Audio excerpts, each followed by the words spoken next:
Now, Bruce, just look right into the camera lens right here and tell us your name, your age, and where you were born.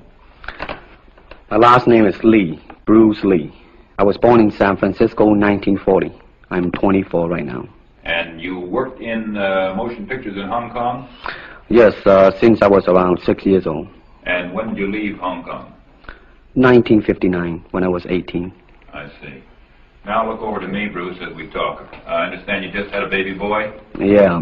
And you've lost a little sleep over it, have you? 3 nights. And tell the crew what time they shoot the pictures in Hong Kong.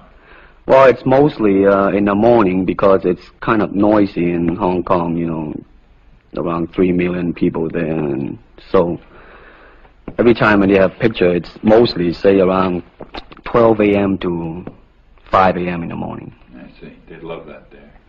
And you went to college in the United States? Yes. And what did you study? Philosophy. I see. Now, you told me earlier today that karate and jiu-jitsu are not the most powerful or the best forms of Oriental fighting. What is the most powerful or the best form? Well, it's bad to say the best, but in my opinion, I think Kung Fu is pretty good. Would you tell us a little bit about Kung Fu? Well, Kung Fu is originated in China. It is the ancestor of karate and jiu-jitsu. It's more of a complete system, and it's more fluid. By that I mean it's more flowing. There is continuity in movement instead of one movement, two movement, and then stop. Would you look right into the camera lens and explain the principle of the glass of water as it applies to Kung Fu? Well, Kung Fu, the best example would be a glass of water. Why? Because water is the softest substance in the world, but yet it can penetrate the hardest rock or anything, granite, you name it. Water also is insubstantial. By that I mean you cannot grasp hold of it. You cannot punch it and hurt it. So every Kung Fu man is trying to do that, to be soft like water and flexible and adapt itself to the opponent. I see. What's the difference between a Kung Fu punch and a karate punch? Well, a karate punch is like an iron bar, wham! A Kung Fu punch is like an iron chain with an iron ball attached to the end, and it go whang, and it hurt inside. Okay. Now we're going to cut, and in just a second we'll have you stand up and show us some Kung Fu and some movements in Kung Fu. Okay. Cut. Got it. Test X2, take 1. Speed. Now look directly into the camera, Bruce. Directly at it. And now give me a 3/4 this way. And hold it.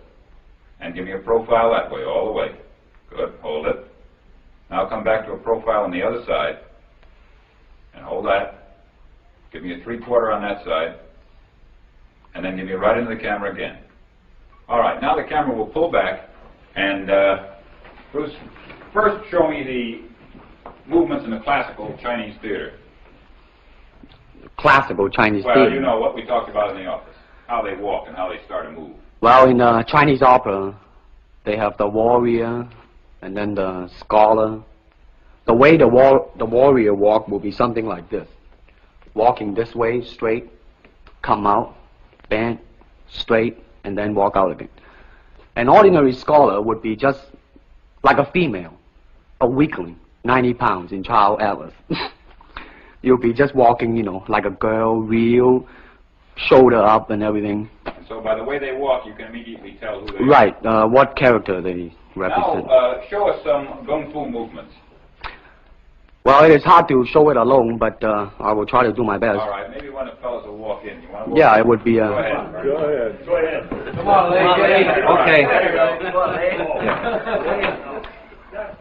Although accidents do happen, but, you know... There are various kind of strike. It depends on where you hit, then what weapon you will be using. To the eyes, you would use fingers.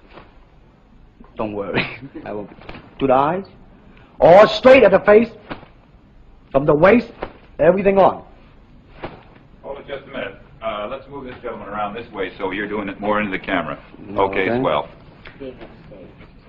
And then there is band arm strike, using the waist again into a back fist. And let's have the assistant director back up just a way. And then, of course, Kung Fu is very sneaky. You know, the Chinese, they always hit low. From high, go back to the groin. Don't worry. Now turn around the other way, would you, Bruce? Oh, okay. Yeah. And, Would you want him? yes. Cross These the are camera just forward. natural reactions. That's Right, it. right. That All is right. natural Right into the camera. Cheat into the camera a little bit and show this again. All right. Go ahead. There is the finger jab. There is the punch. There is the back fist and then low. Of course, then they use leg straight at the groin or come up. Or, if I can back up a little bit, they start back from here and then come back. All right. It's kind of worry. He has nothing to worry about. Now, No. once again, show us how a good Kung Fu man would very coolly handle it and walk away, rather than get involved in a series of actions. Cut it. Sound. Okay.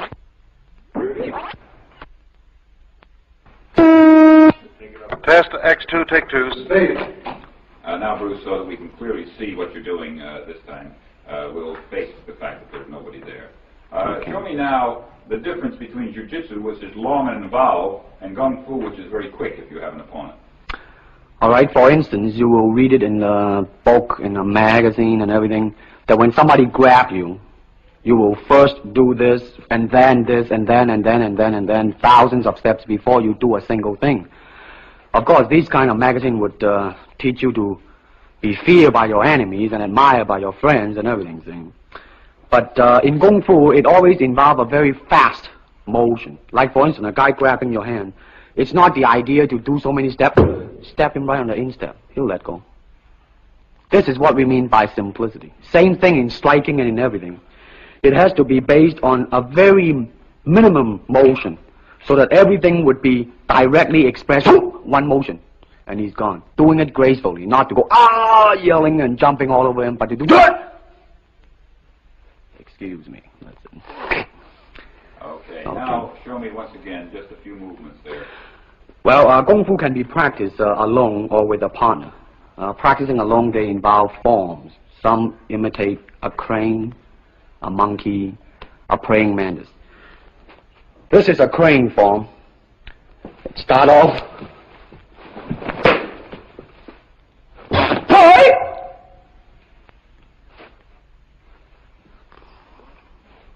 This is one of the movement involved.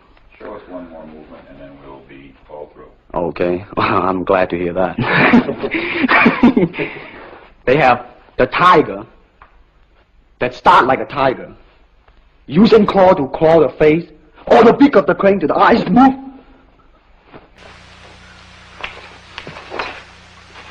This is some of the movement involved. Thank you very much. Thank you very much.